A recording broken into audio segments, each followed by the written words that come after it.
Today I'm going to be reading an excerpt from the October 6th selection for the Sacredtown Area Library Book Club.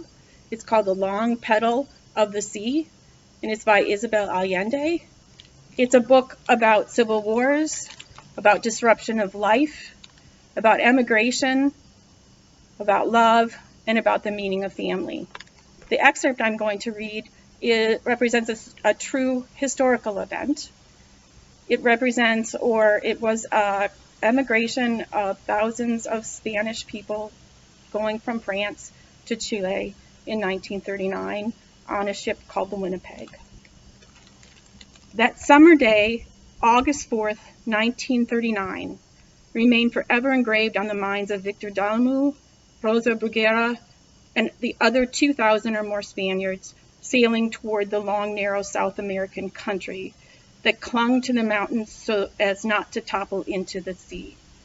None of them knew anything about Chile. Years later, Neruda was to define it as a long petal of sea and wine and snow, with a belt of black and white foam. But that would not have left the migrants any wiser. On the map, it looked slender and remote. The square in Bordeaux was teeming with people, a huge crowd that grew minute by minute, suffocating in the heat under a bright blue sky.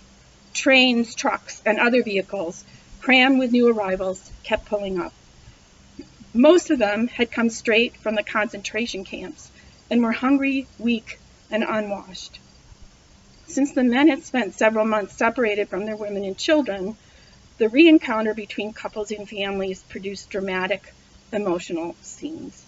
They hung out of train windows, shouting when they recognized loved ones, and falling sobbing into each other's arms. A father who thought his son had died at the Battle of the Ebro, two brothers who had heard nothing about each other since the Madrid front, a battle-hardened soldier who discovered a wife and children he had never expected to see again. All this without any trouble, with a natural instinct for discipline that made the job of the French guards much easier.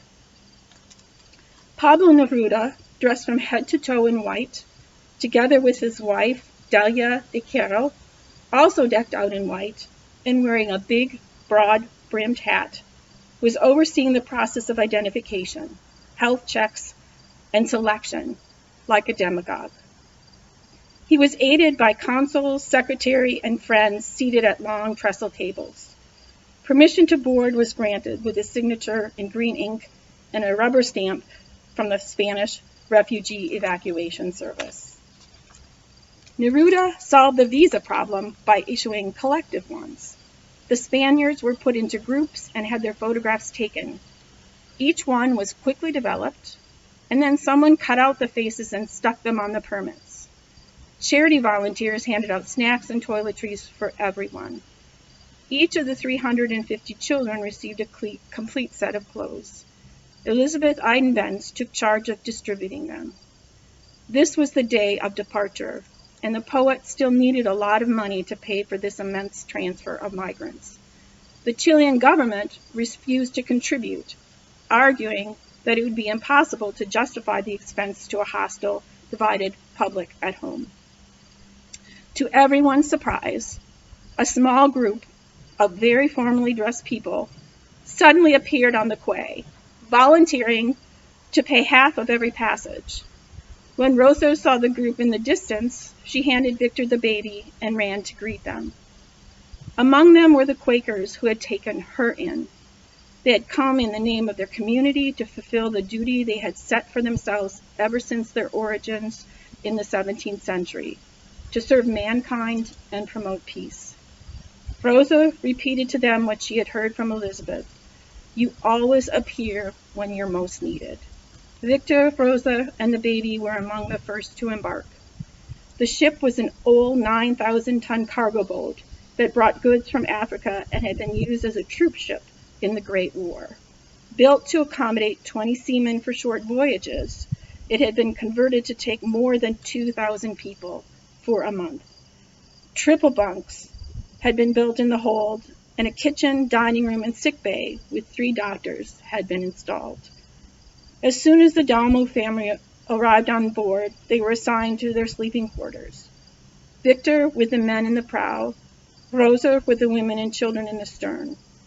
Over the next few hours, the lucky passengers finished coming on board, while several hundred other refugees had to remain at dockside, as there was no more room.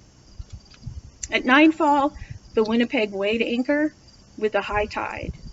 On deck, some were weeping silently. Others had their hands on their hearts as they sang the Catalan song of the emigrants, Dolça Catalunya, Patria del meu cor, quan de tus illuna, lionconsa es mor. Perhaps they knew in their hearts they would never return to their homeland.